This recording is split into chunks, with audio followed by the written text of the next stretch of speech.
রাজ্য সরকার যেখানে রাস্তাঘাট পরিষ্কার পরিচ্ছন্ন রাখা এবং যানবাহন নিয়ম মেনে পার্কিং করার বিষয়ে সাধারণ মানুষকে সচেতন করতে উদ্যোগী হয়েছে, সেখানে অসম বাংলা সীমানা সংলগ্ন ২৭ নম্বর জাতীয় সড়কের ধারে দীর্ঘদিন ধরে অবৈধভাবে পণ্যবাহী ট্রাক দাঁড় করিয়ে রাখার ঘটনা দেখা যাচ্ছে।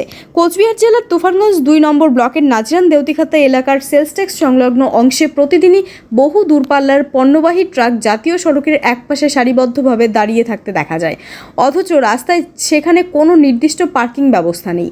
এর ফলে পথচলতি সাধারণ মানুষ ও অন্যান্য যানবাহন চালকদের নানা সমস্যার সম্মুখীন হতে হচ্ছে বলে অভিযোগ। সম্প্রতি রাজ্যের মন্ত্রী অগ্নিমিত্রা পাল পরিষ্কার পরিচ্ছন্নতা বজায় রাখা, রাস্তায় আবর্জনা না ফেলা এবং যেখানে পার্কিং নিষিদ্ধ সেখানে গাড়ি না রাখার বিষয়ে কড়া বার্তা দেন। এমনকি আগামী ১ সেপ্টেম্বর থেকে রাস্তায় আবর্জনা ফেললে জরিমানার কথাও জানান তিনি। সেই প্রেক্ষিতেই জাতীয় সড়কের ধারে এই অবৈধ ট্রাক পার্কিং নিয়ে নতুন করে প্রশ্ন উঠতে শুরু করেছে। তবে এই ট্রাক দাঁড়িয়ে থাকার সঙ্গে এলাকার বহু ক্ষুদ্র ব্যবসায়ীর জীবিকাও জড়িয়ে রয়েছে। রাস্তার দুই ধারে গড়ে ওঠা ছোট ছোট দোকানপাট মূলত ট্রাক চালক ও খালাসিদের ওপর নির্ভর করেই ব্যবসা চালায়। ফলে ট্রাক না দাঁড়ালে তাদের ব্যবসায় বড়সড় প্রভাব পড়বে বলেও আশঙ্কা স্থানীয়দের একাংশের। এ বিষয়ে স্থানীয় বিজেপি জেলা নেতা দীনেশ বর্মন বলেন, পার্কিংয়ের ব্যবস্থা না থাকা সত্ত্বেও জাতীয় সড়কে গাড়ি দাঁড় করানো অবশ্যই অবৈধ। তবে জাতীয় সড়ক কর্তৃপক্ষের রাস্তার পাশে পর্যাপ্ত ফাঁকা জায়গা রয়েছে, সেখানে নির্দিষ্ট পার্কিং জোন তৈরি করা হোক, যাতে ট্রাক চালকরা নিয়ম মেনে গাড়ি রাখতে পারেন। একই সঙ্গে রাস্তার ধারে ছোট ব্যবসায়ীদের জীবিকাও বজায় থাকে। Bureau report, XTV Bangla. রাস্তায় গাড়িগুলো যে দাঁড়িয়ে থাকে এগুলো সম্পূর্ণভাবে অবৈধ। তবে এই জায়গাটা একটা পার্কিং আছে, দীর্ঘদিন থেকে এখানে একটা কমার্শিয়াল গেট ছিল। ওই গেটের বারবতে এই জায়গাটা অনেক দোকানদার এখানে ব্যবসা করে খাইতো।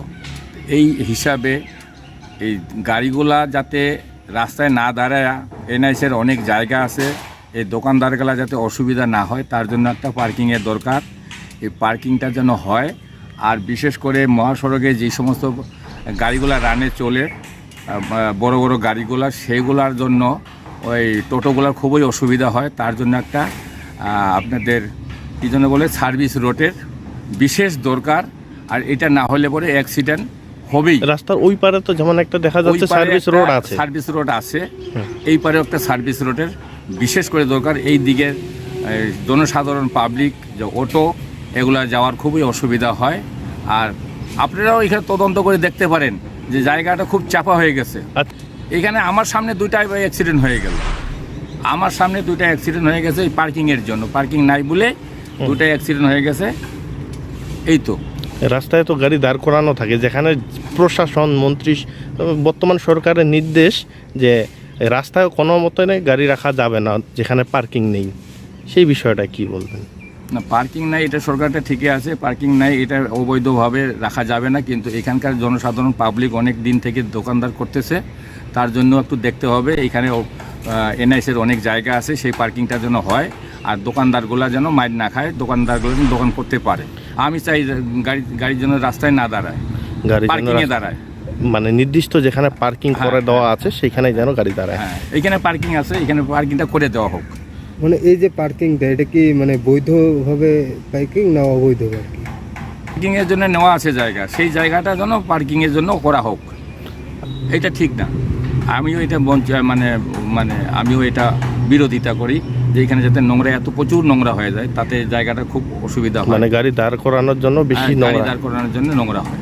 আচ্ছা, সেটা আপনি মানে সব মিলিয়ে কি চাইবেন যে গাড়ি যেন দাঁড় করানো না হয়, রাস্তা যেন না থাকে, তাই তো? না, গাড়ি দাঁড় করানো হোক।